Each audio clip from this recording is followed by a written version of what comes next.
My primary area of ministry is children, youth, and families.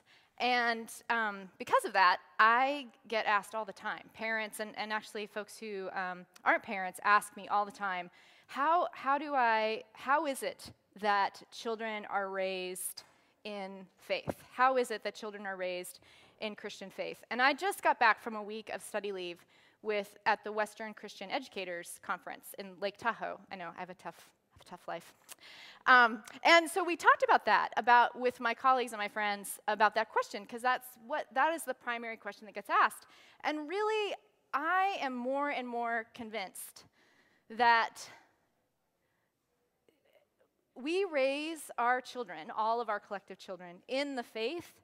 They are raised in the faith by being immersed in Christian community, being immersed with people who are in love with God, struggling with what that means, trying to live into the mystery and messiness of our Christian faith and heritage, the mystery and messiness of the Bible and what that is, that children are drawn to the divine mystery when they are around adults who are drawn to the divine mystery. And so that is really what we're doing. We are, and when kids are little and as they grow up, the primary place that happens is in the home. Like, the families come here maybe once or twice a week, but the primary place that's happening is whatever their family constellation is at home. So part of my job, our job, is to be a community where parents are getting what they need spiritually, that they are being fed, that they are being encouraged in their walk of faith. And this year, some of the exciting things that are happening with that, Wendy Atkins-Pattinson and I I can't believe this is the last week, actually, of this 5-week series we've been doing for parents of teenagers. Maybe you've read about it in the Carillon. It was actually a dream, an idea of Wendy's, and so when I first started the job, she asked me about it, and I said, yes, this is exactly the kinds of things we should be doing. And so once a week on Sunday afternoons, we gather with parents of teenagers, and we're using the work of Parker Palmer, and we essentially tell stories, and it's an opportunity for those 15 or so parents to really get accompaniment in their journeys as parents of teenagers, and what does it mean to be authentic in their own life and faith, and to draw out what is authentic for their teenager. And it's been amazing to see how much the folks in that room just have longed to be together with other parents at similar place in their journey. So it's exciting to think about doing that across the age spectrum for parents of kids of all ages. How can we have parents be in spaces together where they can find accompaniment and support with each other to really stimulate our own kind of relationship with God? The other thing that we do is we need to be a community, and we are. This is one of the things that I love the most about being called here, where children are immersed in our life of faith. I mean, the 9 o'clock service is such a good example of that, as is the 11. Like, kids are in the midst.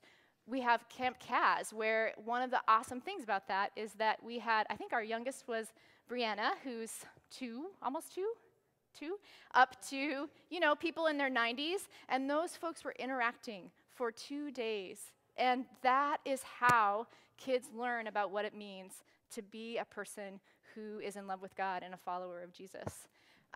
So I'm excited about opportunities to continue to do that, intergenerational activities, to have a Sunday school program that is led by adults who are in love with God and struggling with what that means, to think about how we do children's church with the model of godly play, which is a really great program that immerses kids in the stories of our faith, but from a perspective of wondering about it and asking questions about it, and an appreciation that they have their own innate sense about God and about those stories, and it draws them out rather than something that we give to them.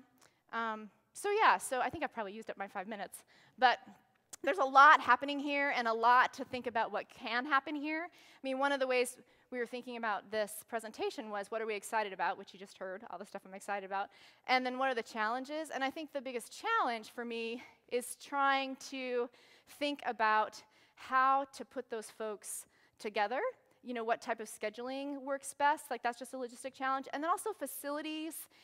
How do our facilities communicate that we love kids and that we welcome them and that we're meeting their needs?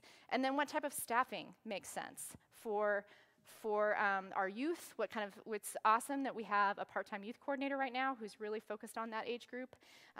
So those are the kinds of things that I think about in terms of challenges. So thank you. Thanks for the opportunity to serve the children and youth of this congregation.